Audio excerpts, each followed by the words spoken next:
skies are blue.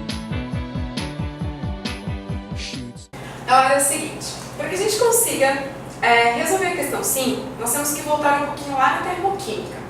Então aqui nós temos o nitrato de amônio se decompondo em monóxido de nitrogênio e água, com uma variação de entalpia de menos 37 kJ, ou seja, esse menos indica que a reação é uma reação exotérmica, ou seja, ela ocorre liberando calor para o meio. Se a variação de entalpia fosse positiva, ela seria endotérmica, certo? Ou seja, absorvendo o calor do meio ambiente.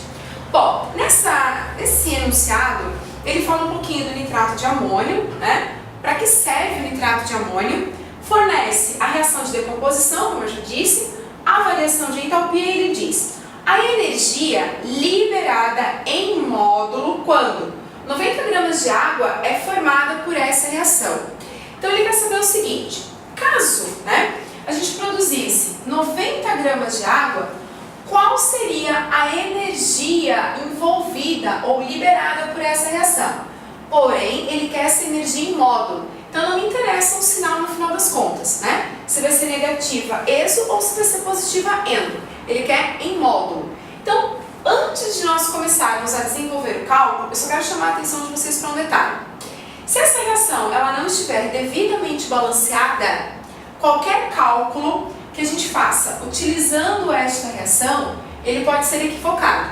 Então, voltando aqui, lembrando que a matéria não se perde, não se cria, ela se transforma, né? Tudo que eu tenho de matéria nos reagentes, eu preciso ter nos produtos e vice-versa. Então, voltando, aqui, nos reagentes, eu tenho 2 nitrogênios. Então, 2 nitrogênios, 2 nitrogênios. Fechou? Então, o coeficiente estequiométrico do nitrato de amônio é 1. Lembrando que coeficiente estequiométrico é esse númerozinho que eu uso na frente da molécula na hora de fazer o balanceamento, tá? Não esqueça desse detalhe. São 4 hidrogênios, então aqui, 2 vezes 2, 4, tá certinho o coeficiente estequiométrico para a água.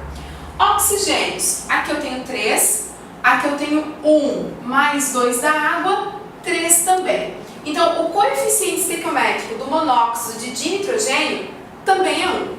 Agora, voltando, se nós formássemos 90 gramas de água, qual seria a energia liberada?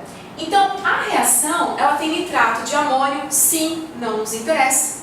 Ela tem monóxido de nitrogênio também, não nos interessa. Então, o que o problema está propondo é, a partir da água, quanto de energia nós iremos produzir? Então, de tudo isso que nós temos aqui, o que nos importa realmente é a água e a variação de entalpia. Então, produzindo 90 gramas de água, qual será a quantidade de energia liberada?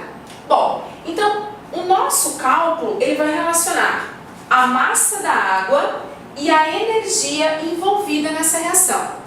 Como nós estamos trabalhando com a massa da água, eu tenho que voltar lá na tabela periódica, né, e trabalhar com as massas do hidrogênio e do oxigênio. Então, voltando, a água ela é composta por hidrogênio e oxigênio, são 2 átomos do elemento hidrogênio e 1 átomo do elemento oxigênio. A massa molar do hidrogênio é 1, do oxigênio é 16. Então, fazendo a multiplicação, nós teremos aqui a massa do hidrogênio, que é 2, do oxigênio, 16, e somando isso tudo aqui vai dar 18 gramas por mol. Gente, 18 gramas por mol. Nós temos 2 mols de água. Isso significa que nós teremos o dobro da massa, que vai dar 36 gramas. Isso significa que na produção de 36 gramas de água, houve uma variação de entalpia de menos 37 kJ. Então, 36 gramas de água, quando produzidas, vão liberar menos 37 kJ de energia. Fazendo a regrinha de 3, isso vai dar menos 92,5 kJ. Ou seja, a reação exotérmica, ela continua exotérmica, aumentando ou diminuindo a quantidade de matéria. Porém, o exercício ou o problema, ele pede o resultado em módulo. Então, X será igual a 92,5 kJ, que é o que vocês têm ali na letra B, 92,5 kJ. Só uma dica.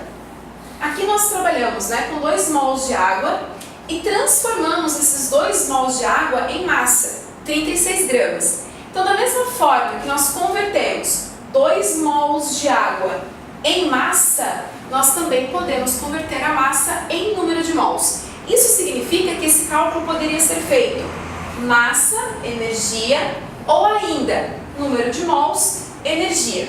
Como essa molécula aqui, ela é gasosa, se ele dissesse que esse gás está em CNTP, condições normais de temperatura e pressão, eu também poderia trabalhar com volume em relação à energia.